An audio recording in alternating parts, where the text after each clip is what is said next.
నమస్తే, welcome to hot topic. నేను మీ Brahmanayudu. The debate sponsor by వెసెల్లా అగ్రిగేట్ అండ్ కాంక్రీట్.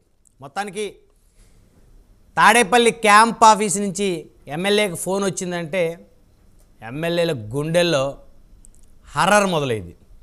టికెట్ లేదు లేదా నియోజకవర్గానికి వేరే నియోజకవర్గానికి మార్పు, ఒక నియోజకవర్గం నుంచి ఇంకో నియోజకవర్గానికి బదిలీ చేస్తున్నారు. సో ఎమ్మెల్యేలు మాత్రం సీఎం గారి దగ్గర నుంచి ఫోను రాకూడదు అని కోరుకుంటున్నటువంటి పరిస్థితులు ఆంధ్రప్రదేశ్లో. మరి ఎందుకంటే ఖచ్చితంగా ఈసారి 175కి 175 గెలవాలనేటువంటి ఏకైక లక్ష్యంతో ఆంధ్రప్రదేశ్ ముఖ్యమంత్రి జగన్మోహన్ రెడ్డి గారు బలంగా ప్రయత్నం చేస్తూ ఉన్నారు.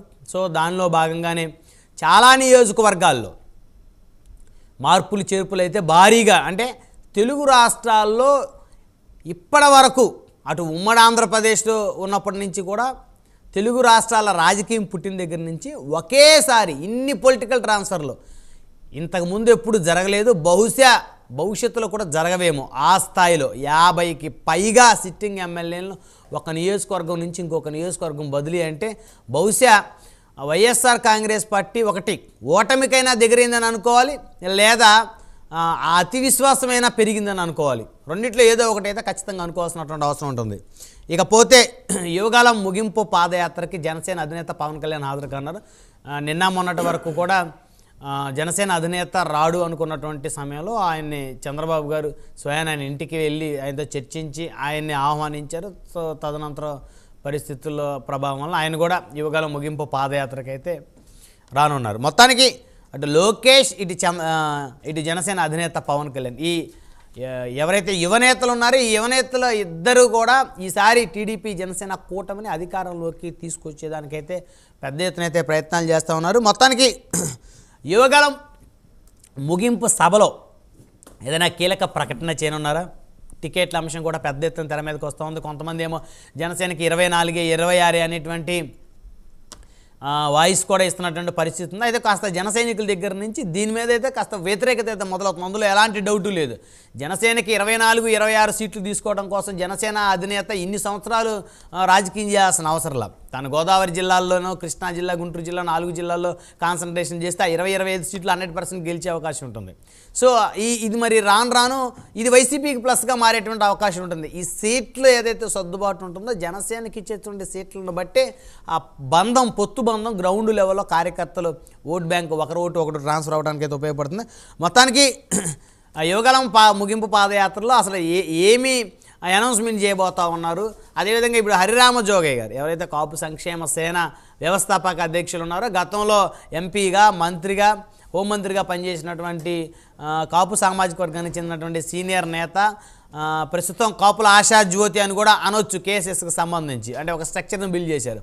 ఆయన అయితే జనసేన పార్టీ పోటీ చేసే స్థానాలు, అవకాశం ఉన్న స్థానాలు అయితే ఉన్నాయో దాదాపు 50కి పైగా స్థానాలను అయితే ఆయన ఒక లెటర్ కూడా రిలీజ్ చేశారు. మరి దాని మీద కూడా చర్చ జరుగుతుంది. ఎందుకంటే జనసేనకు పోటీ చేయడానికి 50 మంది సభ్యులు ఎక్కడున్నారు, 60 మంది సభ్యులు ఎక్కడున్నారని చర్చలు జరుగుతున్నా హరిరామ్ జోగయ్య ఒక క్లియర్ కట్గా ఒక విశ్లేషణ అయితే చేశారు. దానికి తోడు ఆయన ఒక లిస్ట్ అయితే రిలీజ్ చేశారు.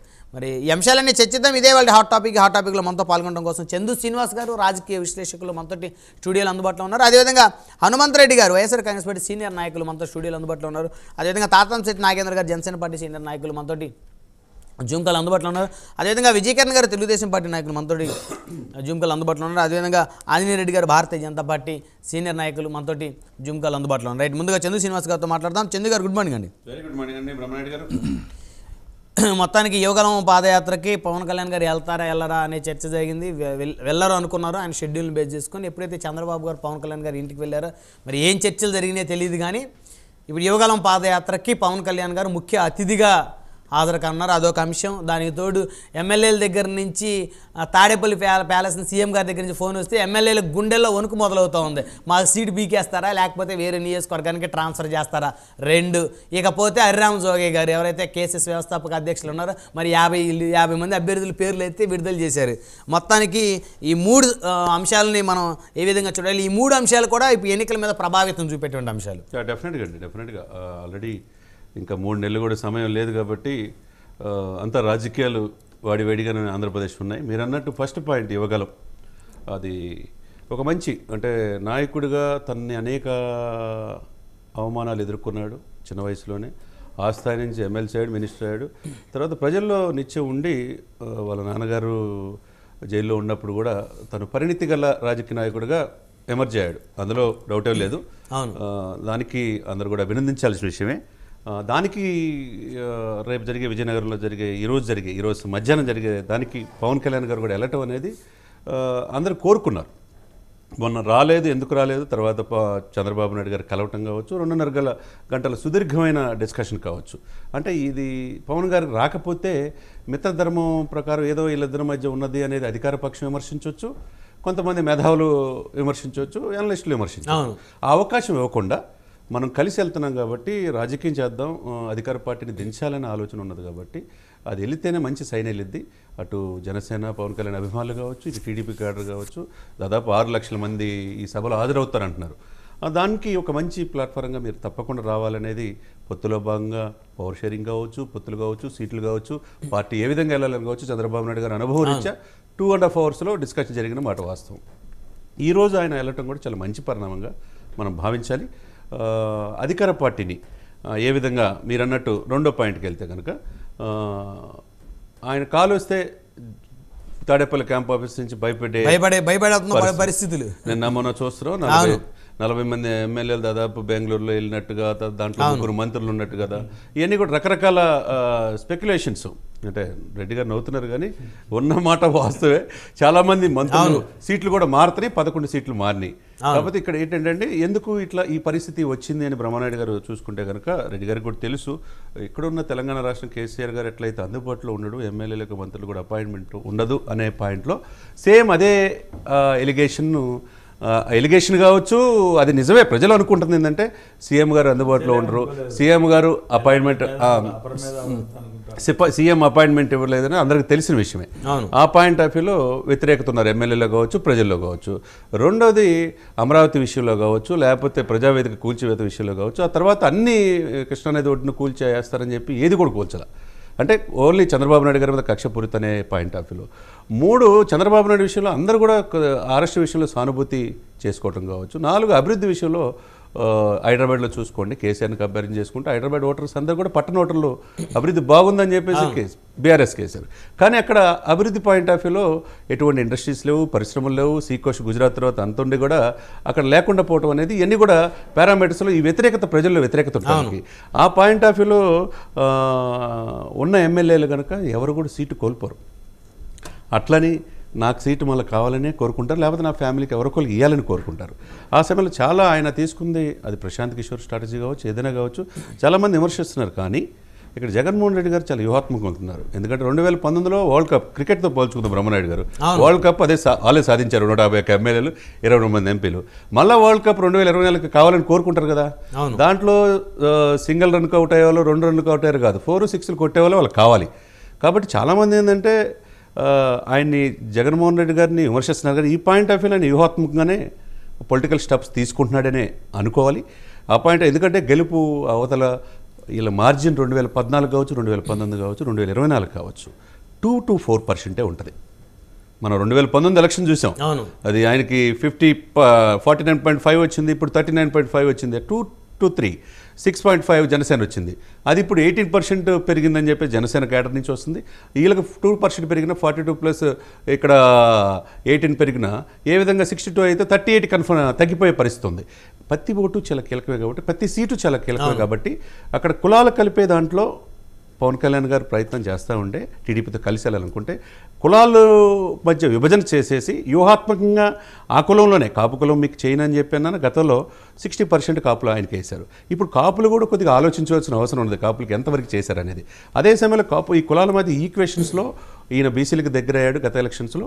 ఇప్పుడుందా అంటే అది కొద్దిగా గ్యాప్ వచ్చింది, అది రెక్టిఫై చేసుకోవాల్సిన బాధ్యత ఉంది. కాబట్టి ఉన్న ఎమ్మెల్యేలు యూజ్ గతంలో ఏ రోజు కూడా బ్రహ్మనాయుడు గారు మనం దాదాపు 4 దశాబ్దాల నుంచి చూస్తే ఏ ముఖ్యమంత్రి కూడా ఇంత మార్పు లేదు. ఇప్పుడు అక్కడ రాజకీయాలు పుట్టిన దగ్గర నుంచి కూడా ఒక్కసారిగా ఇన్ని పొలిటికల్ ట్రాన్స్ఫర్ లేదు. సాక్షాత్తు మంత్రులే బటన్ నొక్కాం పథకాలు ఇచ్చాం అన్నప్పుడు బటన్ నొక్కి పథకాలు ఇచ్చి 90% అభివృద్ధి చేస్తే ఎందుకు మళ్ళా మంత్రులు మార్చాల్సిన అవసరం ఉంది? నా ముఖం చూసి ఓట్లేయండి అన్నారు. ఇప్పుడు సీఎం గారి ముఖం చూసి జనాలు ఓట్లేసే పరిస్థితి లేదని అభ్యర్థులు మారుస్తున్నారు. లేదు. ఇంకొకటి అతి ముఖ్యమైనది ఏంటంటే మీరు చెప్పిన పాయింట్ ఆఫ్ వ్యూలో సీట్లు రేపు పొత్తులు అవును. జనం మీరన్న పాయింట్లో ఏదో 20-22 కనుక కన్ఫైన్ అయితే జనసేన కేడర్లో కావచ్చు, కొంతమంది మార్పు కోసం ప్రయత్నించే వాళ్ళు కావచ్చు, తీవ్ర వ్యతిరేక భావం ఉండేది అవకాశం స్పష్టంగా ఉన్నది. ఎందుకంటే అది ఎవరికి ప్లస్ అయ్యిద్ది? ప్రతి సీటు జనసేనకి తగ్గే సీటు వైసీపీకి పెరిగిద్ది. అది టీడీపీ కూడా, చంద్రబాబు నాయుడు గారు కూడా ఈ సందర్భంగా తెలుసుకోవాలి. 175 కాన్స్టిట్యున్సీలో గౌరవప్రదంగా, నేను మొదటి నుంచి చెప్తుంటే చాలా ఏదో ఈజీగా విమర్శిస్తున్నారు 60 సీట్లు ఎట్టిస్తారని చెప్పి. 60 to 40 మధ్య జోగయ్య గారు చెప్పినా కానీ 50 సీట్లు, 57 సీట్లు అని చెప్పి నేను రిలీజ్ చేశాడు. ఆ స్ట్రెంత్ దాదాపు 65 సీట్లు, 10,000 ఓట్లు పెరిగినాయి కాబట్టి 2019లో గెలుపోవటంలో వచ్చినాయి. కాబట్టి ఆయన అడుగుతున్న రూపాయి ఖర్చు పెట్టాల. ఇప్పుడు అక్కడ అభ్యర్థులు కూడా గతంలో పోటీ చేసిన డమ్మీలు. ఆ పాయింట్ ఆఫ్ వ్యూలో అధికార పార్టీకి అంగబలం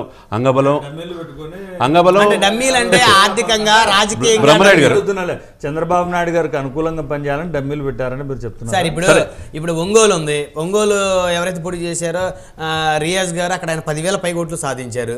అయితే ఆయన ఆర్థికంగా కొద్దిగా వీక్ గా ఉండటం వల్ల అంత తక్కువ ఓట్లు వచ్చినాయి. ఆయన చంద్రబాబు గారికి ఎట్లా అనుకూలంగా ఉంటాడు? ఆయన మొదటి ఇక్కడ సార్ ఆయనకు వచ్చినప్పుడు చెప్తారు.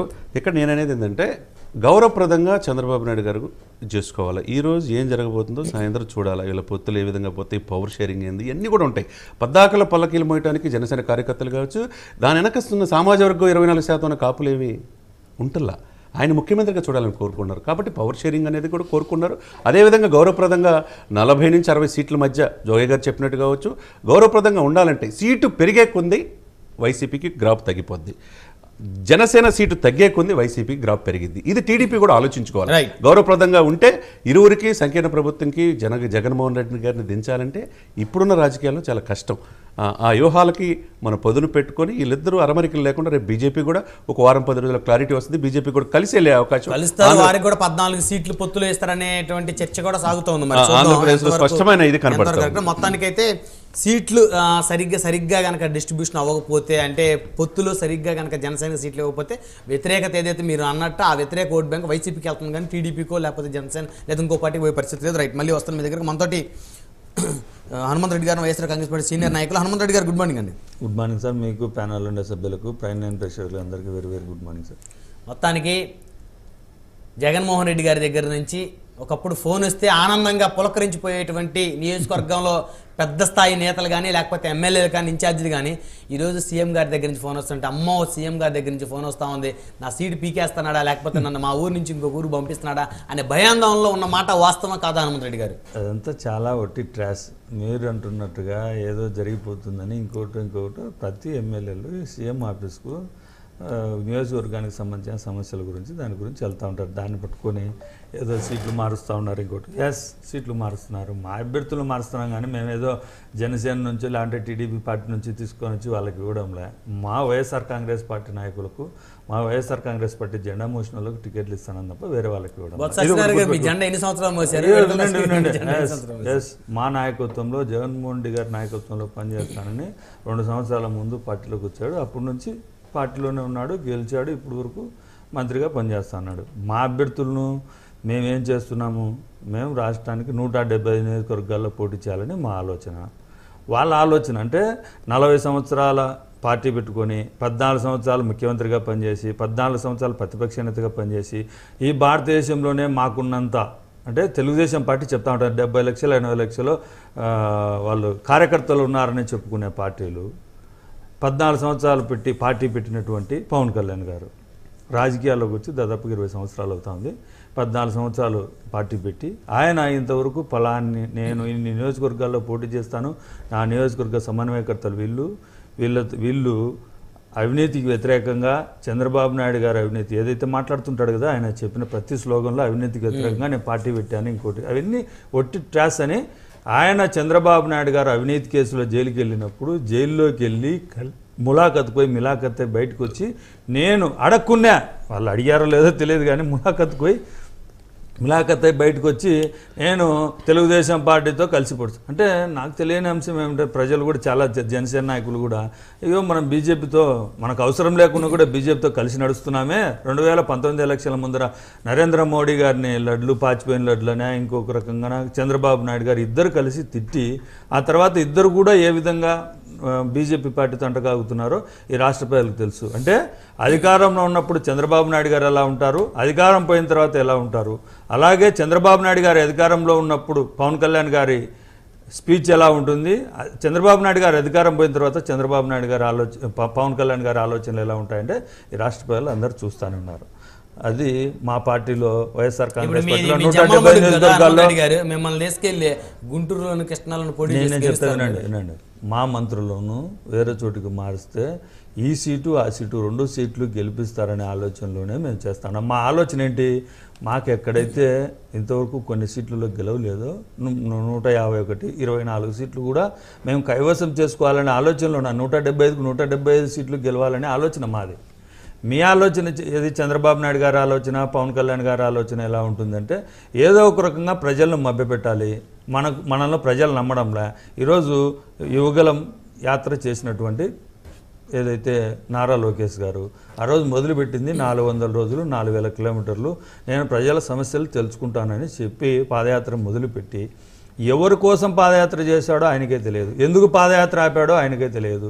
ఇంకోటి ఏంటంటే 220 రోజులు అర్ధాంతరంగా నారా లోకేష్ గారు పాదయాత్ర ఎందుకు ఆపారు, 4000 కిలోమీటర్లు తిరగాల్సిన లోకేష్ 3132 కిలోమీటర్లకి ఎందుకు ఆగిపోయాడో ఆయన ఫెయిల్యూర్, అంటే యువగలం పాదయాత్ర ఫెయిల్యూర్ అయిందని తెలుగుదేశం పార్టీ చెప్పకనే చెబుతా ఉంది. నాకు తెలిసి పాదయాత్రలో గతంలో చేసిన చంద్రబాబు నాయుడు గారు అయితే, రాజశేఖర రెడ్డి గారు అయితే సమస్యలను తెలుసుకొని రైతు రుణమాఫీ, కరెంటు కష్టాలను తీర్చానని ఆ రోజు హామీ ఇచ్చి ఆయన ముఖ్యమంత్రి అయ్యాడు. ఆ తర్వాత చంద్రబాబు నాయుడు గారు కూడా పాదయాత్ర చేశారు. నేను మారాను, నన్ను ఒక్కసారి చూడండి, నేను గతంలో లేను, ఆ 9 సంవత్సరాల మాదిరి కాదు, నేను మరో రకంగా చేస్తానని వెళ్ళారు, మారిన తర్వాత ఆంధ్రప్రదేశ్ను ఏ విధంగా బొందబెట్టాడు, ఆయన్ను 2019 ఎలక్షన్లలో ఏ విధంగా ధ్వంసం చేశారో రాష్ట్ర ప్రజలు తెలుసు. 2017 నవంబర్ 6వ తారీఖున జగన్మోహన్ రెడ్డి గారు పాదయాత్ర చేశారు, మొదలుపెట్టారు. చేస్తూ పాదయాత్రలో ప్రతి సమస్యను, ప్రజలకు సంబంధించిన సమస్యలను, వాళ్ళు చెప్పిన వినతులను తీసుకొని తద్వారా ఒక మేనిఫెస్టోని తయారు చేసి పాదయాత్ర ముగింపు సభలో మేనిఫెస్టోని ప్రకటించారు. నవరత్నాల ద్వారా ఈ రాష్ట్ర ప్రజలకు మంచి చేస్తాను, చంద్రబాబు నాయుడు గారు ఈ రాష్ట్ర ప్రజలకు ఇచ్చిన హామీలను తొంగలో తొక్కి ఏదైతే రైతు రుణమాఫీ చేస్తానో, ఇంటికి ఒక ఉద్యోగం ఇస్తానన్నాడు, ఇలాంటి డాక్రా రుణమాఫీ చేస్తానన్నాడు, ఆంధ్రప్రదేశ్ని అభివృద్ధి చేస్తానన్నాడు, అవన్నీ చేయలేదు కాబట్టి నేను వచ్చిన తర్వాత ఇది చేస్తానని మా మేనిఫెస్టో చేశాము. ఈరోజు లోకేష్ అంటే ముఖ్యమంత్రి అభ్యర్థిగా చేశాడా, లేకుంటే ఎమ్మెల్యే అభ్యర్థిగా చేశాడా, తెలుగుదేశం పార్టీ నుంచి ఏ విధంగా అభ్యర్థి చేశాడు? ముఖ్యమంత్రి అభ్యర్థి 14 సంవత్సరాలు ముఖ్యమంత్రిగా చంద్రబాబు నాయుడు గారే నేను ముఖ్యమంత్రి అభ్యర్థి అని చెప్పుకోలేకున్నాడు. 14 సంవత్సరాలు పార్టీ పెట్టిన పవన్ కళ్యాణ్ ముఖ్యమంత్రి అభ్యర్థి చెప్పుకోలేకున్నాడు. లోకేష్ ఏమో పాదయాత్ర చేసి సమస్యలను తెలుసుకున్నా అంటున్నాడు. ఏ రోజైనా ఏ సభలో అయినా సరే ఈ రాష్ట్ర ముఖ్యమంత్రి జగన్మోహన్ రెడ్డి గారిని పట్టుకొని తిట్టడము, అక్కడ ఉండే వైఎస్ఆర్ కాంగ్రెస్ పార్టీ నాయకులను, మా ఎమ్మెల్యేలను తిట్టడం తప్ప, ఎర్రబుక్కులో పేర్లు రాసుకున్నాను, అధికారులందరూ మీరు వచ్చిన తర్వాత నేను ఇట్ట కొడతాను అని చెప్పడం తప్ప ఈ రాష్ట్ర ప్రజలకు ఏదైనా హామీ ఇచ్చారా? స్పష్టమైన హామీ, ఒక్క హామీ కూడా ఇవ్వలేదు. మీరు లోకేష్ గారిని విమర్శలు చేశారనుకోండి, మీ పేరు కూడా అంటే వాళ్ళ అధికారంలో ఉన్నప్పుడే 2014 నుంచి 2019 వరకు నా మీద ఎన్ని దాడులు జరిగాయి, నాకు ఏ విధంగా నష్టం చేశారో వాళ్ళకు తెలుసు, అందరికీ తెలుసు. అయినా భయపడిపోయి ఇంకొకటో చేశారు. వాళ్ళు ఎర్ర బుక్కులు కాకుంటే ఇంకొక బుక్కులో రాసుకోమని చెప్పు, మనకేం అభ్యంతరంలే. వాళ్ళ బుక్కును వేరే వాళ్ళు రాసుకుంటూ ఉంటారు, దేవుడు రాసుకుంటారు. ఎందుకంటే ప్రజలను ధ్వంసం చేసి నారా లోకేష్ యాత్ర చేసి ప్రతి ఊర్లో గొడవలు పెట్టేదానికి కారకుడైనటువంటి నారా లోకేష్ గారు పాదయాత్ర ముగింపు సభలో ఏం చెప్పాలి సార్? అంటే పాదయాత్ర ముగింపు సభకు కూడా లోకేష్ గారి యొక్క నాయకత్వాన్ని తెలుగుదేశం పార్టీ కోరుకుంటా ఉంటే చంద్రబాబు నాయుడు గారేమో పవన్ కళ్యాణ్ తీసుకొని వచ్చి అక్కడ ఎస్టాబ్లిష్ చేస్తారు. ఎవరు ముఖ్యమంత్రి అభ్యర్థి అంటున్నా నేనంటున్నా. ఒక్క నిమిషం, నాకు తెలిసి ఏ పాదయాత్ర అయినా సరే తెలుగుదేశం పార్టీ చేసుకుని వైఎస్ఆర్ కాంగ్రెస్ తను నియోజకవర్గంలో అక్కడ ఏదైతే ముగింపు సభ పెడుతుందో ఆ ముగింపు సభ పెట్టిన చోట గెలవాలని ప్రయత్నం చేస్తుంది. తెలియని అంశం ఏమిటంటే గాజువాకలో పవన్ కళ్యాణ్ గారి పోటీ చేసే చోట ముగింపు సభ పెడతా ఉన్నాడు. అంటే గాజువాకలో పెడుతున్నారు కాబట్టి రాజీనామా చేశాడుగా, మీ ఇన్ఛార్జ్ రాజీనామా చేశాడుగా, తిప్పల నాగిరెడ్డి గారి కుమారుడు ఎమ్మెల్యే కుమారుడు రాజీనామా చేశాడు కదా. అంటే గాజువాక గెలవబోతా ఉంది టీడీపీ జనసేన, గాజువాక గెలవబోతా ఉంది. అక్కడ మా అభ్యర్థిని మా నియోజకవర్గ ఇన్ఛార్జిను మార్చారు, ఎమ్మెల్యేగా ఆయనే ఉన్నాడు, తిప్పల నాగిరెడ్డి గారే ఉన్నారు, నియోజకవర్గ ఇన్ఛార్జిని మార్చుకున్నాము. మీ దగ్గర అంటే ఇప్పుడు పవన్ కళ్యాణ్ గారి తరపున ఎవరైతే పోటీ చేస్తున్నారో వాళ్ళు ఎవరున్నారో చెప్పమని చెప్పండి. అలాంటి వాళ్ళు లేకుండా ప్రతిరోజు మీడియా సమావేశాలు పెట్టుకొని లేకుంటే మీడియాలోనో సోషల్ మీడియాలోనో బలంగా ఉండేది సోషల్ మీడియాలో తప్ప ఎక్కడైనా ఉందా అంటున్నా. టీడీపీ పార్టీ కానీ కాదు, టీడీపీ పార్టీ కానీ జనసేన పార్టీ కానీ సోషల్ మీడియాలో తప్ప ఎక్కడైనా ప్రజల్లో ఉన్నారా? ప్రజల సమస్యలను అడ్రస్ చేశారా? ఏ రోజు ముఖ్యమంత్రిని పట్టుకొని తిట్టడం తప్ప. ఇందాక మా మిత్రుడు అభివృద్ధి గురించి చెప్పాడు, అభివృద్ధి గురించి చెప్పాడు అంటే ఒక్క నిమిషం ఆయనకు చెప్పుకుంటే ఆయన హైదరాబాద్ లో కూర్చొని జగన్మోహన్ రెడ్డి గారిని తిట్టడానికే మొదలు పెట్టుకున్నటువంటి ఇలాంటి వాళ్ళకి చెప్పాల్సిందంటే ప్రతి గ్రామానికి వెళ్ళు, గ్రామ సచివాలయం చూడు, రైతు భరోసా కేంద్రం చూడు, గ్రామీణ వైద్య కేంద్రాలు చూడు, ప్రతి ఫ్యామిలీ డాక్టర్ కాన్సెప్ట్ చూడు. 17 అంతకుముందు స్వాతంత్రం వచ్చినప్పటి నుంచి 17 మెడికల్ కాలేజీలు 11 మెడికల్ కాలేజీలు ఉంటే జగన్మోహన్ రెడ్డి గారు వచ్చిన తర్వాత 17 మెడికల్ కాలేజీలు తీసుకురాలేకపోయారు చంద్రబాబు నాయుడు గారు. నాడు నేడు ద్వారా విద్యా వైద్యాన్ని ఆధునీకరించి ప్రజలకు చేసింది జగన్మోహన్ రెడ్డి గారు. అభివృద్ధి తెలుగుదేశం నాయకులు విజయకరణ్ గారు ఉన్నారు, విజయకరణ్ గారితో మాట్లాడదాం. విజయ్ గారు గుడ్ మార్నింగ్ అండి. గుడ్ మార్నింగ్ సార్, ప్యానలిస్టులు అందరికి కూడా గుడ్ మార్నింగ్. మొత్తానికి యోగాలో ముగింపు సభ ప్రధాన ఉద్దేశం ఏంటి? ఆ సభలో ఏమైనా అనౌన్స్మెంట్ వచ్చే అవకాశం ఉంటుందా? ఇకపోతే ముఖ్యమంత్రి గారి దగ్గర నుంచి ఎమ్మెల్యేలకు ఫోన్లు వస్తే ఎమ్మెల్యేలు ఎందుకు భయపడతా ఉన్నారు? ముందుగా యువనేత లోకేష్ గారి యువగలం పాదయాత్ర దిగ్విజయంగా ముగిసినందుకు దానికి సహకరించిన నాయకులకు, ఆంధ్ర రాష్ట్ర ప్రజలకు, మరి ముఖ్యంగా జనసేన పార్టీ నాయకులకు నా హృదయపూర్వక కృతజ్ఞతలు, ధన్యవాదాలు.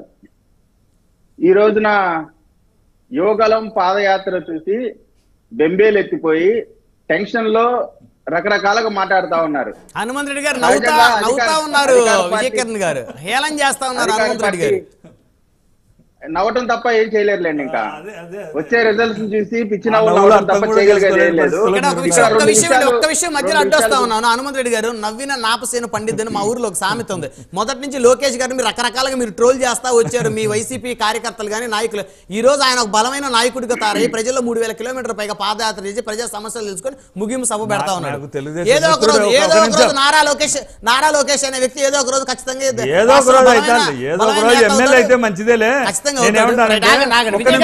పాదయాత్రలో పవన్ కళ్యాణ్ గారికి పాపం 7%, 8% ముఖ్యమంత్రి అభ్యర్థిగా 7%, 8% ఓట్లు వచ్చాయి.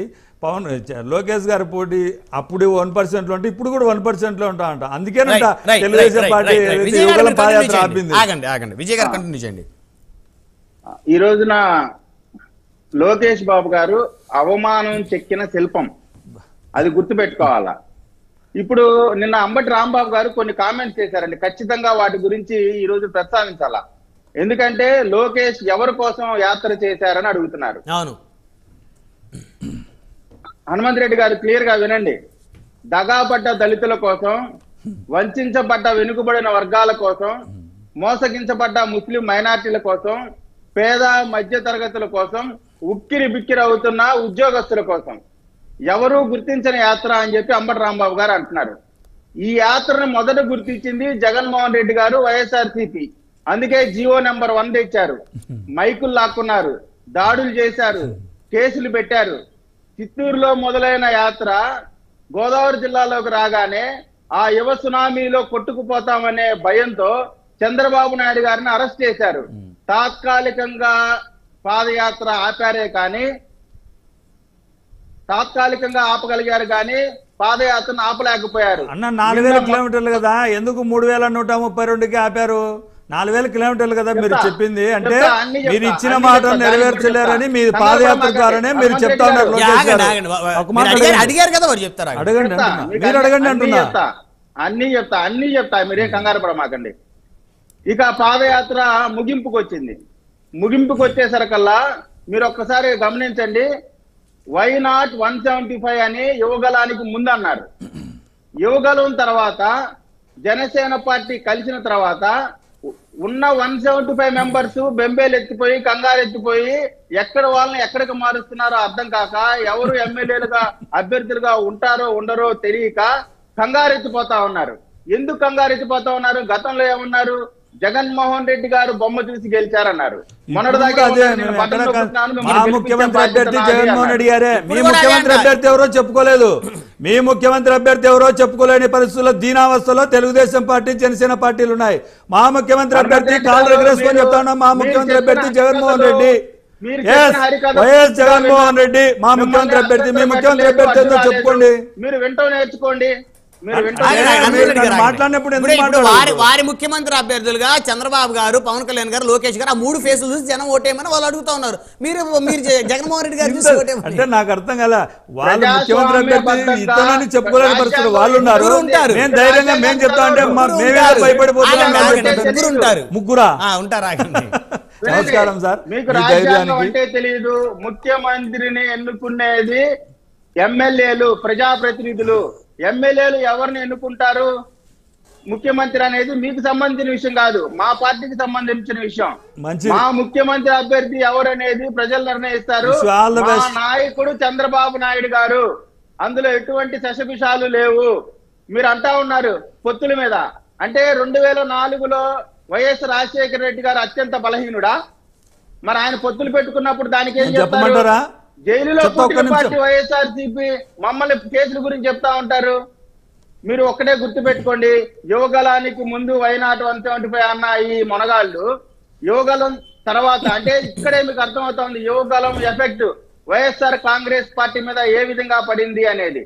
ఇంతమందికి జీతాలు ఇవ్వండి. ముందు జీతాలు ఇవ్వడం చేత 5 సంవత్సరాల జగన్మోహన్ రెడ్డి గారు ముఖ్యమంత్రి ఎక్కినప్పటి నుంచి 100 కోట్లు పెట్టారు. ఆ రోజు మీ ఆర్థిక శాఖ మంత్రి ఎలా నడుపుతాడో చూద్దామన్నారు.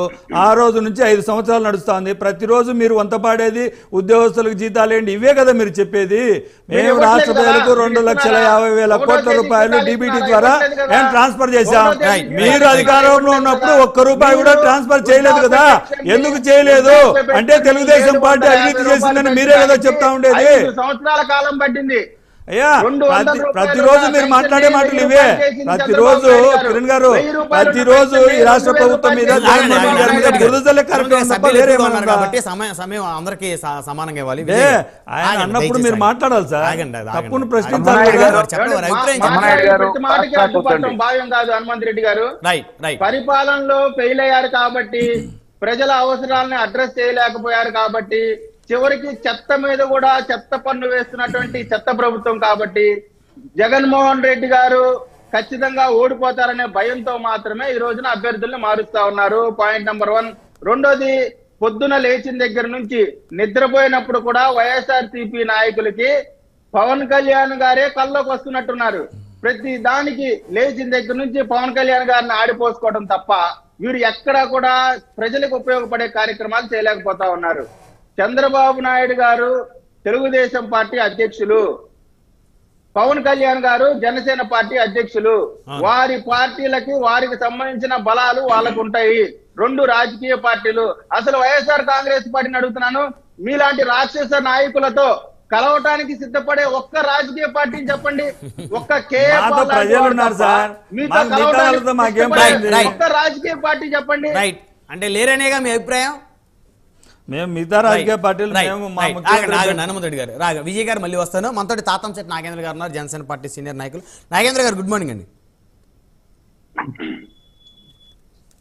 బ్రహ్మనాయుడు గారు, ముందుగా మీకు, మీ ద్వారా ప్రైమ్ లైన్ వీక్షకులకు, ప్యానల్లో ఉన్న అందరికీ కూడా గుడ్ మార్నింగ్ అండి. నాకు ఇచ్చిన టైంలో నేను చాలా శుద్ధంగా రాసుకున్నాను. దయచేసి సబ్జెక్ట్ లేక ఎవరైనా సరే క్రాస్ ట్రాకులు నా దగ్గరికి రావచ్చు. నేను కూడా రాసుకున్నా కాదు. మొట్టమొదట వైసీపీ ప్రభుత్వానికి వాళ్ళు సాధించిన అతి అద్భుతమైన విజయానికి జనసేన పార్టీ తరఫున అభినందనలు తెలుపుతున్నా సార్. అదేంటంటే 10,11,837 కోట్లు ఈ రోజుకు అప్పు చేశారు. తర్వాత డీబీటీ అని మాట్లాడుతున్నారు. ఈ 10,11,837 కోట్లలో 50% కూడా డీబీటీ చేయలేదు. మిగతాది ఎవరి బటన్ లేక ఎవరి జోబు లేక బటన్ ఒత్తుకున్నారు. ఆర్థిక శాఖ అంటే రిజర్వ్ బ్యాంక్ భయపడిచ్చింది, మొత్తం కేంద్రం హెచ్చరించింది, అయినా కానీ ఈ అప్పు జరిగింది. ఈ అప్పుకు మేము చేసిన అభివృద్ధికి బటన్ల గురించి గొప్పగా చెప్పుకుంటున్న మీరు మళ్ళీ ఒకసారి అడుగుతుంది, ఈ అప్పుకు సగం కూడా డీబీటీ లేకపోలేదు, మిగతా సగం ఏమైంది? రెండో విషయం, ఎమ్మెల్యేలను మారుస్తున్నారు, మేము మార్చుకోవడానికి, ఎందుకంటే అక్కడ గడప గడపకు మేము కొన్ని సర్వేలు చేసి, మీ పార్టీ పర్సనల్ విషయం, దాంట్లో మేము ఎంటర్గాం. మరి పులివెందల్లో జగన్మోహన్ రెడ్డిని కూడా మారుస్తున్నారా? బీటెక్ రవి గెలిచాడు అక్కడ స్థానికంగా, నిన్నలే మొన్న రామ్ భూపాల్ రెడ్డి గెలిచాడు, ఇద్దరు తెలుగుదేశం పార్టీలో. ఈ బాధ్యత వహించి సజ్జల ఈ బాధ్యత కూడా తీసుకుని జగన్మోహన్ రెడ్డి కూడా సీటు మారుస్తున్నారా? మారిస్తే ఎక్కడ పోటీ చేస్తున్నాడు? ఒకవేళ మేము ఓడిపోయాం కదా 2 చోట్ల, మా మీద పోటీ చేయడానికి మేము సిద్ధంగా ఉన్నాం, మీకు ఛాలెంజ్ స్వీకరిస్తారా? గాజువాక కానీ భీమవరం కానీ వచ్చి ఎమ్మెల్యే వాళ్ళు ఏమన్నా పోటీ చేస్తారా? తర్వాత నేను నేను నేను అడిగేది ఏంటంటే సార్, ఎమ్మెల్యే మా నాయకుడు ఎన్ని మాట్లాడినా వ్యక్తిగతంగా పోవచ్చు, మొదటి స్థానం దేంట్లో మొదటి స్థానం? మహిళలను దాడి చేయడంలో ప్రథమ స్థానం, అప్పుల్లో ప్రథమ స్థానం, గంజాయిలో ప్రథమ స్థానం, ఎర్రచందనంలో ప్రథమ స్థానం, భూ కబ్జాల్లో ప్రథమ స్థానం. ఈ మాట్లాడుకోరా అండి ప్రజలు? మీరన్నీ కప్పేసి మా కాడ బలం ఉంది, మీ కాడ ఇది ఉంది, ఇసుక కుంభకోణాలే చూస్తున్నారు మీరు. మద్యం, కనీసం అమ్మఒడి లాంటి పేద విద్యార్థులకు ఇచ్చే బలపాలు పలపలు బుక్కుల్లో కూడా ప్రతిరోజు ఒక కుంభకోణం మా నాయకుడు నాదెండ్ల మనోహర్ గారు తీసి మీకు ఒలిచి చిలువలు వలలుగా చేస్తుంటే వ్యక్తిగతంగా మా నాయకుడి మీద దాడి చేస్తున్నాడు. మా నాయకుడు పర్సనల్ గా మమ్మల్ని అందరినీ పిలిచి ఒక మీట్ పెట్టుకున్నాడు, మేము మాట్లాడామని చెప్పి ఈ నాయకులు వాళ్ళ ముఖ్యమంత్రిని చూసి ఎన్ని రోజులైందో తెలియదు కానీ వారానికి ఒకసారి మమ్మల్ని పిలిచి రివ్యూ చేస్తున్నాడు. దయచేసి నన్ను కానీ మిమ్మల్ని కానీ వ్యక్తిగతంగా మాట్లాడితే మీరు వదిలేయండి, మీ సబ్జెక్ట్ మీదే మీరు రండి, మీ సబ్జెక్ట్ మీదే మాట్లాడండి అంటున్నాడు. నేను ఒక్క విషయం అడుగుతున్నా, బ్రహ్మనాయుడు గారు మీ ద్వారా వైసీపీ పార్టీ, ఈరోజు అంబటి రాంబాబు గారు చాలా వ్యక్తిగతంగా టార్గెట్ చేసి మాట్లాడుతున్నాడు మా నాయకుడికి. ఆయనకు ఇల్లు లేదంట, ఇద్దరు బయట రాష్ట్రంలో అంట, ఈయన ఇంటికి ఆయన పోయినా ఒకటే, ఏదేదో మాట్లాడారు. నేను చాలా మాట్లాడచ్చు, ఆయనకు పోనీ సంస్కారబద్ధంగా మీకు ఇల్లు ఉంది ఆంధ్రప్రదేశ్లో, మీకు ఇల్లాలు ఉన్నారు, పిల్లలు ఉన్నారు, మరి ఎందుకండి బాగుంటుందా అన్ని చేస్తాయా అంటే ఎదురింటికి పక్కింటికి తిరుగుతున్నారని మేము అడగచ్చు. ఇదే లాస్ట్, ఇంకా అడగద్దని మా నాయకుడు చెప్పాడు. వ్యక్తిగతంగా అడగాల్సింది ఏంటంటే, జన వనరులకి కేటాయించిన మొత్తం 61,573 కోట్లు. Note this point. రాంబాబు గారు మీకు దమ్ముంటే మీరు చెప్పాల్సిన ఆన్సర్ ఇది. జల వనరులకి కేటాయించిన మొత్తం ఎంత? 61,573 కోట్లు. జీతాలు ప్రాజెక్టు నిర్మాణ ఖర్చులు 32,059 కోట్లు. దీంట్లో జీతాలకే అత్యధికం. అంటే పెట్టిన బడ్జెటే తక్కువ, దాంట్లో మళ్ళా వాడింది 50% ఉంటే తక్కువ ఉంటే ఎలా పూర్తి అవుతాయండి? సాక్షాత్తు ముఖ్యమంత్రి గారు నిన్న ఒక క్యాలెండర్ వదిలినాడు. అది హంద్రీ నీవా కావచ్చు, గాలేరు నగరి కావచ్చు, మా రాయలసీమ ప్రాజెక్టుల మీద కూడా తెలుసుకోమనండి, వెలుగొండ కావచ్చు, ఏది 2025, 26 పైనే పూర్తయితే ఈ లోపల చేయలేమని చెప్పినటువంటి అత్యంత విశ్వసనీయత కలిగిన నాయకుడు, మాట తప్పిన మడిమ తిప్పిన నాయకుడు ఎవరన్నా ఉన్నారంటే ఈ రాష్ట్రంలో జగన్మోహన్ రెడ్డి. అంటే మీరు చెప్పిందే అడుగుతున్నాం మేము. ఈరోజు ప్రతి విషయం మేము పోలవరం ఇప్పుడు పూర్తి చేస్తాం, గండికోట ఇప్పుడు, గాలేరు నగరి ఇప్పుడు పూర్తి చేస్తాం, వెలుగొండ ఇప్పుడు పూర్తి చేస్తాం. ఎందుకు చేయలేకపోతున్నారు అని అడుగుతున్నాం. అడిగితే మీరు పర్సనల్గా రాకండి, మీ విషయాలకు మాత్రమే చెప్పండి. ఈ 4.5 సంవత్సరంలో ఒక్క ప్రాజెక్టునైనా పూర్తి చేసినారా? అవతల రాష్ట్రంతో పోల్చుకుంటారు మీరు, తెలంగాణతో వాళ్ళు పూర్తి చేసిన దాన్ని పిలుచుకుంటే మీరు రాష్ట్రంలో ఒక్క ప్రాజెక్ట్ అయినా పూర్తి చేసుకుంటారా? నెల్లూరు దగ్గర సంగం అనే ప్రాజెక్టులో ఆల్రెడీ 70% అయిపోయినటువంటి పనుల్లో మీరు పోయి 2 మిషన్లు పెట్టి మేము పూర్తి చేశామని సంకలు గుర్తుకుంటున్నారు. తర్వాత గాలేరు నగిరి అవుకు దగ్గర 2వ టన్నల్ అని చెప్పారు, అవుకు దగ్గర అది పూర్తి కాలేదు. ప్రతి చోట ఫెయిల్ అయ్యింది.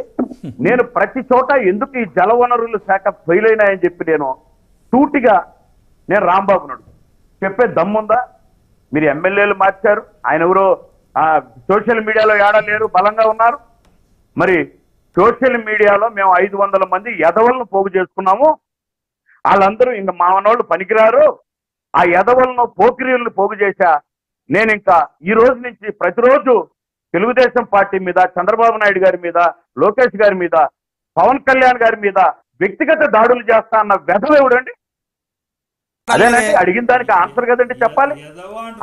ఎంత విధవో తెలుసు కదా. ఈరోజు ఏం సార్ అతను మాట్లాడేది? ఎవరిని అనలేదు ఆయన. నేను అన్నాడు కదా విధవా అని. ఎవరన్నారు సార్? ఆపు నువ్వు ఆపయ్యా, నువ్వు విధవా అంటే నువ్వేం విధవా అంటే విధవా నువ్వు మాట్లాడాల్సింది మాట్లాడు. నీ దగ్గర సబ్జెక్ట్ లేక ఇలా మాట్లాడడం వల్ల ఉపయోగం లేదు బ్రదర్. నీకు సలహా ఇస్తున్నా, సబ్జెక్ట్ లేక ఇలాంటి మాటలు మాట్లాడితే పద్ధతిగా ఉండదు. ఎవరు అడిగారు అని చెప్తున్నా. పవన్ కళ్యాణ్ గారిని ఒక్క మాట అంటే 10 ఆన్సర్లు చెప్తారు నాయుడు గారు, ఇక్కడ బ్రహ్మనాయుడు గారు. అయినా కానీ నీ వ్యక్తిగతంగా మాట్లాడినా నువ్వు సబ్జెక్టే చెప్పమన్నాడు. నేను అడిగిన దానికి ఆన్సర్ చెప్పా. నేను ఎవరి పేరు ఎత్తలే. ఇక్కడ సోషల్ మీడియాలో 500 మందిని ఎదవలను పోగు చేసిన అనే ఎదవ ఎవరన్నా? అది ఎవరన్నారండి? నాకు తెలియదు. దాన్ని మీరెందుకు ఆపాదించుకుంటారు?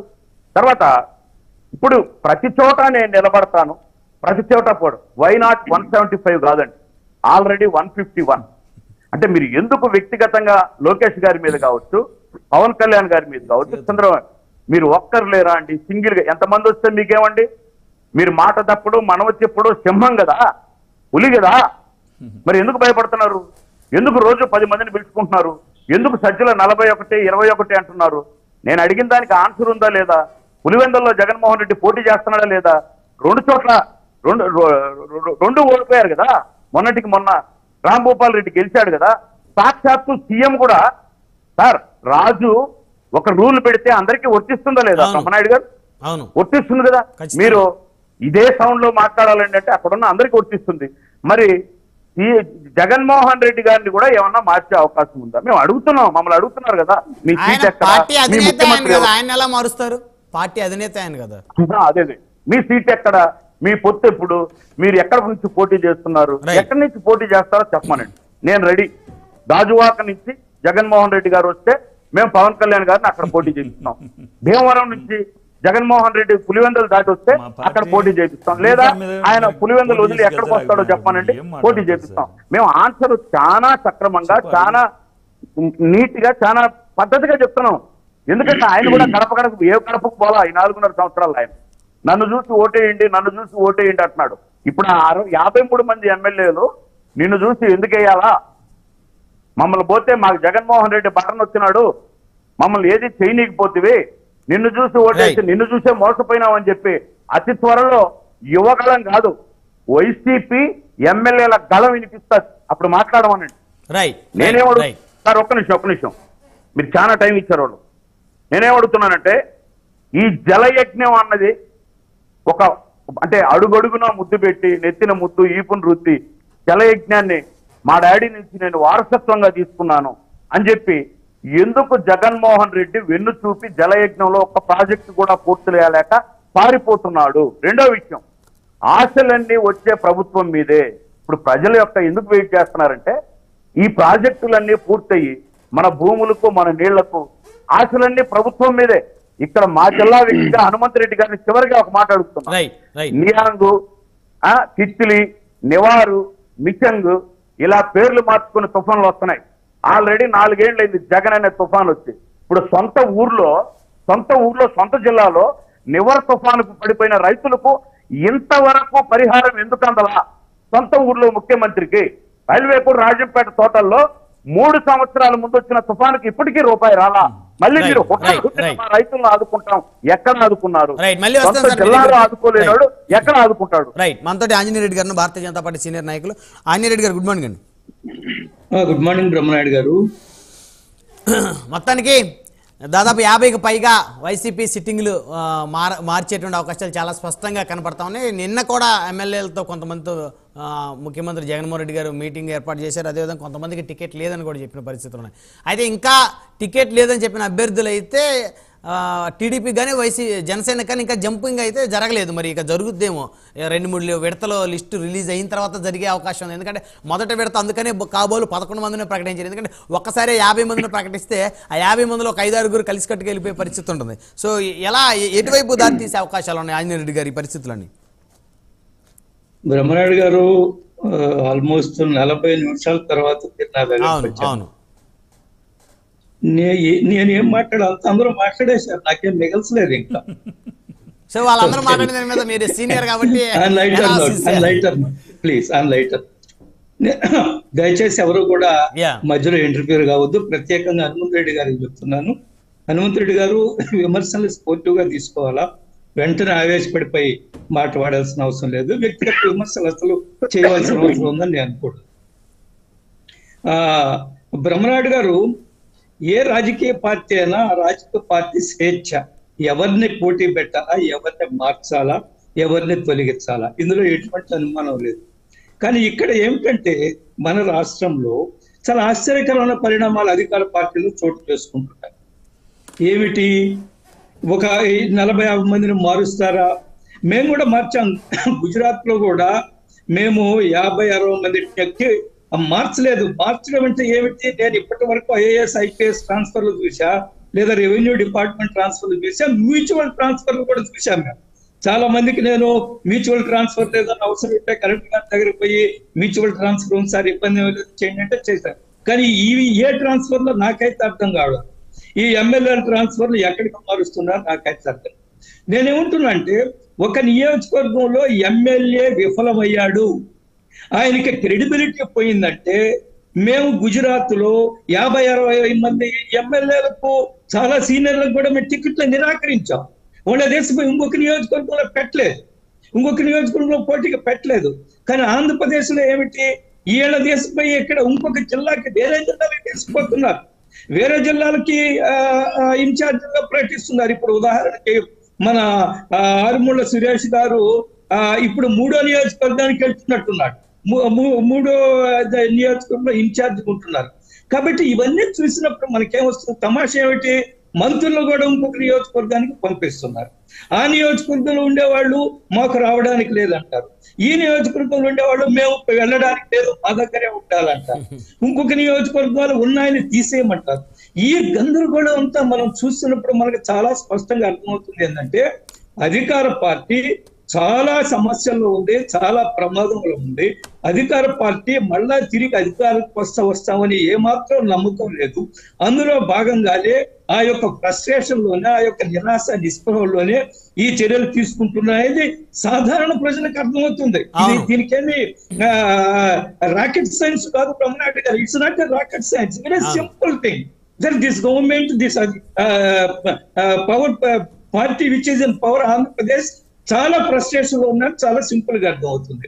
ఒకటి. రెండోది, బెంగళూరులో మనం చూసాము, ఇంకొక రాష్ట్రానికి వెళ్ళి రహస్య సమావేశాలు, కొంతమంది మంత్రులు, కొంతమంది ఎమ్మెల్యేలు. దీనికంతటికి ఏమిటి సూచన, రాష్ట్రంలో పరిస్థితులు ఏమాత్రం బాగలేవు అనేది చాలా స్పష్టంగా అర్థం అవుతుంది. అందుకని అధికార పార్టీ కొంతమందికి టికెట్ల నిరాకరించే పరిస్థితి లేదు. రామకృష్ణారెడ్డి లాంటి వాళ్ళకి నిరాకరించవచ్చు కానీ మిగతా వాళ్ళకి ఎందుకనంటే శాసనసభ్యులు అందరూ కూడా వాళ్ళ యొక్క నియోజకవర్గాల్లో ఒక్కొక్కరు 100 కోట్లు 200 కోట్లు సంపాదించిన పరిస్థితి ఉంది. వాళ్ళని వాళ్ళకి టికెట్లు నిరాకరించామనుకోండి, వాళ్ళు అదే నియోజకవర్గంలో పోటీ చేస్తారుగా, వాళ్ళకి ఒక ప్రిస్టేజ్ వస్తుంది, అహం దెబ్బతింటుందిగా. ఇండిపెండెంట్ గానో రెబల్ అభ్యర్థులు గానో లేకపోతే ప్రతిపక్ష పార్టీలోకి పోయి ఆ డబ్బులు పెట్టి పోటీ చేస్తారు, అందులో డౌట్ లేదు. పోటీ చేయడం ఏదో జరుగుతుంది కదా. జరిగినప్పుడు ఒకవేళ ప్రతిపక్ష పార్టీలో టికెట్ లేదు, ఆయనే ఇండిపెండెంట్ గా పోటీ చేస్తారు, ఎందుకంటే డబ్బు బాగుంది కదా. ఇండిపెండెంట్ గా పోటీ చేసి 5,000 10,000 చీల్చాడు అనుకోండి, అధికార పార్టీ పరిస్థితి ఏమవుతుంది? కాబట్టి ఇవన్నీ ఆలోచించిన తర్వాత ఆయన ట్రాన్స్ఫర్లు చేస్తున్నారు, ఎమ్మెల్యేలు ట్రాన్స్ఫర్లు చేస్తున్నారు. మనకి చాలా స్పష్టంగా అర్థమవుతుంది ఈ పార్టీ మళ్ళా తిరిగి అధికారులకు వచ్చే అవకాశాలే లేవు. గమనించారు ప్లీజ్, మీరు గమనించారో లేదో బ్రహ్మనాయుడు గారు, ఈ మధ్యకాలంలో వైనాట్ 175 అనడం లేదు. అంతకుముందు ముఖ్యమంత్రి గారు మీకు నేను మేలు చేశానని మీకు నమ్మకం ఉంటే నాకు ఓట్లేయండి అంటున్నారు. ఆ మాట కూడా ఎక్కడికి పోయింది ఇప్పుడు కనిపించలేదు. So these are all indications. వాళ్ళు మళ్ళా అధికారానికి వచ్చే అవకాశం లేదు. వాళ్ళ దగ్గర చాలా స్పష్టమైన నివేదికలు ఉన్నాయి, స్పష్టమైన సర్వేలు ఉన్నాయి. వాళ్ళు తిరిగి అధికారానికి వచ్చే అవకాశం లేదంటే మేకపోతు గాంభీర్యాన్ని ప్రదర్శిస్తుందా వైఎస్ఆర్ కాంగ్రెస్ పార్టీ? ఏమండి, మేకపోతు గాంభీర్యాన్ని ప్రదర్శిస్తున్నారా జగన్మోహన్ రెడ్డి గారు? 100% మేకపోతు గాంభీర్యము ముఖ్యమంత్రి గారి దగ్గర నుంచి హనుమంతరెడ్డి గారి దగ్గర కాక మన కేసీఆర్ గారు ఎట్లా ప్రదర్శించారు అట్లనా? ప్యానెల్ లో పాల్గొనే Hanumantha Reddy is a nice man, నేనేమి కాదనలేదు. ఆయన కొంత సమాచారంతో చర్చలకు వస్తుంటాడు, ఈజ్ అ గుడ్ మ్యాన్. కానీ నాగేంద్ర అడిగిన ప్రశ్నకి దగ్గరికి ఒక్కటి కూడా సమాధానం లేదు. చాలా వివరంగా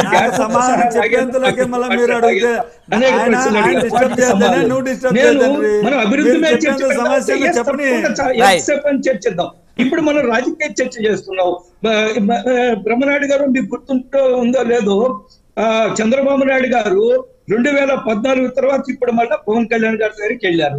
మీకు తెలుసుంటుంది 2014లో పవన్ కళ్యాణ్ గారి ఇంటికి చంద్రబాబు నాయుడు గారు వెళ్ళడం కారణం ఏంటంటే, ఆ రోజు పవన్ కళ్యాణ్ గారు ఎన్డీఏలో భాగస్వామి అని చెప్పినప్పటికీ కూడా హైదరాబాద్ సిటీకి సంబంధించి తెలుగుదేశం అభ్యర్థికి వ్యతిరేకంగా జయప్రకాష్ నారాయణ గారికి మద్దతు ఇవ్వాలని ఆయన బహిరంగంగా చెప్పాడు. వెంటనే చంద్రబాబు నాయుడు గారు వారి ఇంటికి వెళ్ళి ఆయన పరిశీలి చేయడం జరిగింది. ఆయన ఒప్పించారు. లేదు ఇది కరెక్ట్ కాదు కదా, మనందరం కలిసి పనిచేస్తున్నప్పుడు. అప్పుడు పవన్ కళ్యాణ్ గారు కూడా ఆయన యొక్క వైఖరి మార్చుకున్నారు. ఈ రోజు ఏమిటి, పవన్ కళ్యాణ్ గారు యువగణానికి వచ్చే అవకాశం లేదు అనేది వార్తలు వచ్చినప్పటికీ కూడా చంద్రబాబు నాయుడు గారు 2.5 గంటల సేపు వాళ్ళతో మాట్లాడారు. ఆయన యువగణానికి రాకుండా ఉంటే ఒక బ్యాడ్ సిగ్నల్ వెళ్తుంది, ఒక నెగిటివ్ సిగ్నల్. అంటే టికెట్ల వ్యవహారంలో మధ్యలో ఒక గొడవ జరుగుతా ఉంది అనే ఇండికేషన్ రాకూడదు అనే దాని మీద this signal are this message is not good. 2 పార్టీలకు మంచిది కాదని ఆయన వెళ్ళారు, ఒప్పించారు, పర్సూ చేశారు. చంద్రబాబు నాయుడు గారు యువగణానికి వస్తున్నారు. అది వాళ్ళ యొక్క ఇంటర్నల్ మ్యాటర్స్ అనుకోండి. నేను ఒకటి జనసేన వాళ్ళకు కూడా నాగేంద్ర మిత్రుడికి చెప్తున్నాను, చంద్రబాబు నాయుడు గారు తెలుగుదేశంతో అంత తేలిగ్గా ఉండదు. ఆయన సీట్లు ఇచ్చి మళ్ళా రెబల్ అభ్యర్థులు కూడా పోటీ పెట్టే అవకాశం, ఎందుకంటే మాకు అనుభవం ఉంది. 2014లో మాకు ఎన్నో సీట్లు ఇచ్చారు, ఒక 7 సీట్లు రెబల్ అభ్యర్థులను కూడా పోటీ పెట్టడం జరిగింది. వాళ్ళని విత్డ్రా చేయించలేదు. ఈ విషయంలో జనసేన జాగ్రత్తగా ఉండాలని నేను నాగేంద్ర గారు ఆంజనేయ రెడ్డి గారు ఒక విషయం, ఇంకొక చర్చ నాకు తెలిసి మీ నోటీసులో ఉండే ఉంటది. భారతీయ జనతా పార్టీ కూడా టీడీపీ జనసేన కూటమిలో జాయిన్ అవుతుందని, 14 స్థానాల నుంచి 16 స్థానాలు భారతీయ జనతా పార్టీ పోటీ చేయబోతుంది అనేటువంటి చర్చ. బ్రహ్మనాయుడు గారు మీరు బ్రహ్మముడి అయిపోకండి, మాకు మళ్ళా ఇబ్బంది పడే ముడిపుకోలేక మేము సమాధానం చెప్పలేకుంటున్నాం. నేనేమంటున్నట్టు ఇవన్నీ నేను స్పష్టంగా చెప్పగలను. కేంద్రం సెంట్రల్ పార్టీ రాష్ట్ర పార్టీని విశ్వాసంలోకి తీసుకుని ఈ రాష్ట్రానికి ఏం అవసరమో రాష్ట్ర ప్రయోజనాలు, విశాల ప్రయోజనాల దృష్ట్యా సరైన సమయంలో సరైన నిర్ణయం భారతీయ జనతా పార్టీ మా స్ఫూర్తిదాయకమైన నాయకత్వంలో, పురంధేశ్వర గారి నాయకత్వంలో, స్ఫూర్తిదాయకమైన నాయకత్వంలో సరైన నిర్ణయం తీసుకుంటాం. ఇందులో ఎటువంటి అనుమానం లేదు. ఖచ్చితంగా రాష్ట్ర ప్రజల కోసము ఏమి చేయాలనేది సరైన నిర్ణయం తీసుకుంటాము. మీరు కూడా త్యాగాలకు సిద్ధపడుతున్నారు, అయితే మీరు కూడా త్యాగాలకు సిద్ధపడుతున్నారు రాష్ట్ర ప్రయోజనాల కోసం. ఏమండి, రాష్ట్ర ప్రయోజనాల కోసం మీరు కూడా త్యాగాలకు సిద్ధపడే రోజులు వస్తున్నాయి. అయితే నేను త్యాగాలు అనలేదు, మీ మాటలు నా నోట్లో పెట్టదు దయచేసి. ఒకటి ఇంట్రెస్ట్ ఆఫ్ ఆంధ్రప్రదేశ్ డెవలప్మెంట్ ఆ దృష్టిలో పెట్టుకుని BJP will take a right decision at right time. That's all. Right. సమయం చాలా తక్కువగా ఉంది, కంక్లూజన్ తీసుకుంటాను. చందు శ్రీనివాస్ గారు, మొత్తానికి భారతీయ జనతా పార్టీ కూడా చేరేటువంటి పరిస్థితులు అయితే ఉన్నాయి. ఎందుకంటే వారు మీరు చేరట్లేదు అంటలేదు. కేంద్ర అధిష్టానం ఏదైతే ఢిల్లీ పెద్దలు ఏదైతే నిర్ణయిస్తారో దాన్ని బేస్ చేసుకుని భారతీయ జనతా పార్టీ ముందుకు నడవాలి. బ్రహ్మముడి వేశారన్నారు కానీ అసలు ఆల్రెడీ అయిపోయింది, కాకపోతే ఇంకా బయటికి రాలేదు. మొత్తానికి జగన్మోహన్ రెడ్డి గారు మేకపోతు గాంభీర్యాన్ని ప్రదర్శిస్తున్నారు అనేటువంటి అభిప్రాయంలో వాస్తవాలు ఎంత? డెఫినెట్ గా ఆయన చెప్పిందంటూ మనం ఎక్కిపించాల్సిందే. ఎందుకంటే సార్ చెప్పినట్టుగా అవినీతిలో చంద్రబాబు నాయుడు ఉరుకుపోయాడు, ఆయనకి మద్దతు ఇస్తున్నాడు పవన్ కళ్యాణ్ గారు అని చెప్పేసి హనుమంత్ రెడ్డి గారు చెప్తున్నారు. అలాంటి అనుకున్నప్పుడు అకార్డింగ్ టు ఏడీఏ రిపోర్ట్ ప్రకారం, అసోసియేషన్ ఫర్ డెమోక్రటిక్ రిఫార్మ్స్ అని చెప్పి చాలా పెద్దలు ఇచ్చే రిపోర్ట్ ప్రకారం 38 కేసులు ఈ దేశంలో జగన్మోహన్ రెడ్డి గారి మీద ఉన్నాయి. 10 సంవత్సరాల నుంచి బెయిల్ మీద ఉన్నాడు. హనుమంత్ రెడ్డి గారికి తెలుసు, ప్రజలందరికీ తెలుసు. ప్రజలు విశ్వసించారు, ఒకసారి చూద్దామని చెప్పేసి చేశారు. అట్లనే చంద్రబాబు నాయుడు గారి మీద 26 కేసులు ఉన్నాయి. ఫస్ట్ స్కిల్ డెవలప్మెంట్లో వెళ్ళొచ్చాడు. ఇక్కడ ఏంటంటే అట్ ద ఎండ్ ఆఫ్ ఈ కాదు మనం కోరుకునేది, ప్రజలకి ఎంతవరకు చేయగలిగారు అనేది చూసేది. స్పెషల్ స్టేటస్ తీసుకొస్తా ఉన్నారు, 4.5 సంవత్సరాలు అయిపోయి, 4.5 ఏంటి, ఇంకో 3 నెలలు ప్రభుత్వమే మారిపోతుంది. మరి స్పెషల్ స్టేటస్ ఎందుకు తీసుకురాలేకపోయారు? 22 మంది ఎంపీలు ఏమో అంటే ఇప్పుడు మేము మెడల్ వంచి తీసుకొస్తా ఉన్నారు. ఇప్పుడు ఏమంటున్నారంటే సఫిషియెంట్ మెజారిటీ తక్కువ ఉంటే 22 ఎంపీలే కదా ఇచ్చి తీశారు, 25 ఎంపీలు ఇస్తే మెడల్ వంచే అవకాశం ఉంది. రాజ్యసభ కలిపి 30 ఉన్నారు సార్. ఏ రోజు స్పెషల్ స్టేటస్ గురించి కానీ ఆంధ్ర జీవనాడి పోలవరం గురించి కానీ అడగలేదు. ఇవన్నీ పాయింట్ ఆఫ్ వ్యూ చూసుకుంటే ఇవన్నీ చూసుకుంటే ఏ విధంగా ఇస్తారు?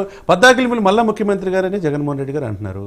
మీరు మిగతా సప్రెసర్ గ్రూప్స్ 89% ఉన్నాయి కదా, వాళ్ళకి కూడా ముఖ్యమంత్రి పదవి కావాలని కోరుకుంటారు కదా. హనుమంత్ రెడ్డి గారు గారు. మా మిత్రుడు నాగేంద్ర One line. గారు అడిగారు. యా వస్తా వన్ బై వన్ కంక్లూజన్ గారు చాలా మంచి క్వశ్చన్ వేశారు. ఎందుకంటే జగన్మోహన్ రెడ్డి గారు గాజువాకలో అయ్యా మీ గాజువాకను 2 సీట్లలో మా జగన్మోహన్ రెడ్డి గారు ఇచ్చి చేతి ఇచ్చిన బీఫామ్ ఇచ్చి ఆయన చేతితే ఆయనకే ఓట్లేశారు ప్రజలు. మీరు మా ఇచ్చి బీఫామ్ మీద గెలవలేని పవన్ కళ్యాణ్ గారు మీరు ప్రగల్భాలకి మీరు తొడలు కొట్టుకుంటా ఉంటారు. అది రాష్ట్ర ప్రజలు చూస్తూ ఉంటారు ఎవరి పక్కన ఎవరు అనేది. ఒక్క నిమిషం అప్పుల గురించి నాగేంద్ర గారు చెప్పారు.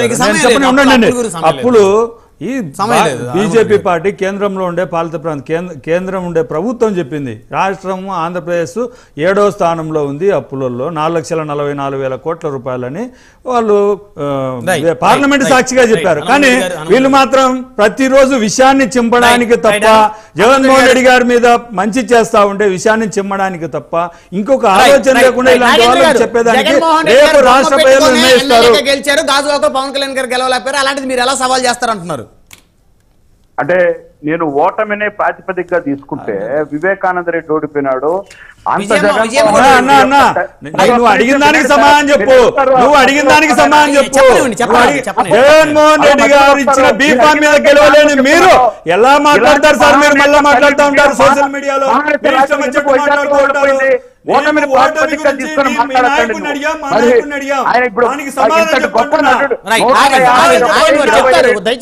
151 సీట్లు 22 ఎంపీలు ఇస్తే ఏ విధంగా ఉండాలి పరిపాలన?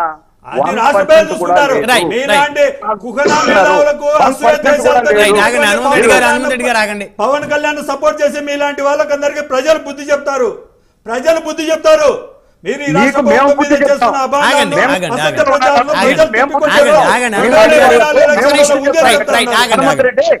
నీకు నీలాంటి వాళ్ళకి మేము బుద్ధి చెప్తాం. మేము కూడా ప్రజల్లో నువ్వు ఎక్కడ ప్రజల్లో తిరగలా, నువ్వు ఎక్కడ ప్రజల్లో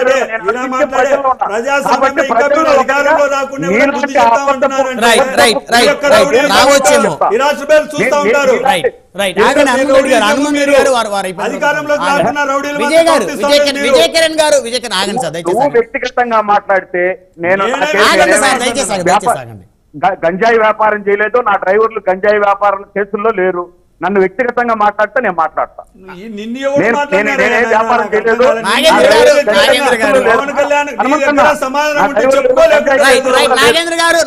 నేను వ్యక్తిగతంగా చేయను. కాబట్టి మీరు సబ్జెక్ట్ మీద ఎంతైనా మాట్లాడండి. వ్యక్తిగతంగా నన్ను నా నాయకుడిని మాట్లాడితే విజయ్ కిరణ్ గారు ప్రధానంగా జగన్మోహన్ రెడ్డి గారు ఇచ్చిన బీ ఫామ్ ను పట్టుకొని చాలా మంది ఎమ్మెల్యేలు అయ్యారు. 151 మంది గెలిచారు.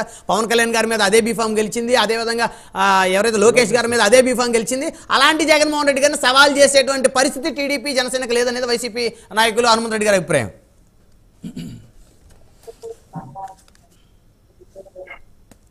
విజయ్ కిరణ్ గారు మీట్లో ఉంది, అన్మ్యూట్ చేయండి ఒకసారి. రైట్ విజయ్ కిరణ్ గారు మీట్లో పడిపోయింది. రైట్ ఆంజనేయ రెడ్డి గారు. బ్రహ్మనాయుడు గారు, నేను ఒక విషయం స్పష్టం చేయదలుచుకున్నాను. నాకు బాగా గుర్తుంది, రంగా గారి హత్య తర్వాత ఈ రాష్ట్రంలో రాజకీయ ముఖ చిత్రమే మారిపోయింది. ఈ రోజు రాష్ట్రంలో జరుగుతున్న ఈ రాజకీయ దౌర్జన్యాలు, రాజకీయ హత్యలు, వీటితోటి వివేకానంద రెడ్డి గారి హత్య, ఇవన్నీ కూడా రేపు ప్రజలు కౌంట్ లోకి తీసుకుంటారు. ప్రజలు ఆలోచిస్తారు, ఏం జరిగిందని ఆలోచిస్తారు. కాబట్టి ఖచ్చితంగా పెద్ద ఎత్తున ఈ రాష్ట్రంలో కూడా రాజకీయ మార్పు వస్తుంది. ప్రజలు ప్రతి ఒక్కటి గమనిస్తుంటారు. ఒకటి రెండోది బ్రహ్మనాయుడు గారు అలా పవన్ కళ్యాణ్ గారి మీద మూడు పెళ్లిళ్ళు అని ఆరోపణలు చేస్తూ వచ్చేవాళ్ళు, అసభ్యంగా మాట్లాడుకునేవాళ్ళు. ఈ రోజు ఆ ప్రస్తావన చేయలేదు. ఎందుకంటే అధికార పార్టీ ఎమ్మెల్సీ పడిపోయి 3వ పెళ్లి చేసుకున్నాడని తెలిసింది కదా. కాబట్టి 2 లెవెల్ అయిపోయాయి, ఒకరినొకరు విమర్శించుకునే పరిస్థితులు. విజయ్ కిరణ్ గారు క్లోజ్ చేయండి, సమయం లేదు, కంక్లూడ్ చేయండి. విజయ్ కిరణ్ గారు, జగన్మోహన్ రెడ్డి గారు బీఫామ్లు గెలిచాయి పవన్ కళ్యాణ్ గారి మీద, లోకేష్ గారి మీద. అలాంటిది సవాల్ చేసే పరిస్థితి వారికి లేదు జగన్ గారిని అంటున్నారు. రైట్ విజయ్ కిరణ్ గారు, మీ దగ్గర టెక్నికల్ ఇష్యూ ఉంది, మీ వాయిస్ మ్యూట్లో పడిపోయింది, అన్మ్యూట్ చేయండి ఒకసారి. రైట్ ధన్యవాదాలండి చర్చలో పాల్గొన్నందుకు. తాతంశెట్టి నాగేంద్ర గారు, విజయ్ కిరణ్ గారు, హనుమంత్ రెడ్డి గారు, ఆంజనేయ రెడ్డి గారు, చందు శ్రీనివాస్ గారు, అందరికీ పేరు ధన్యవాదాలు. మరి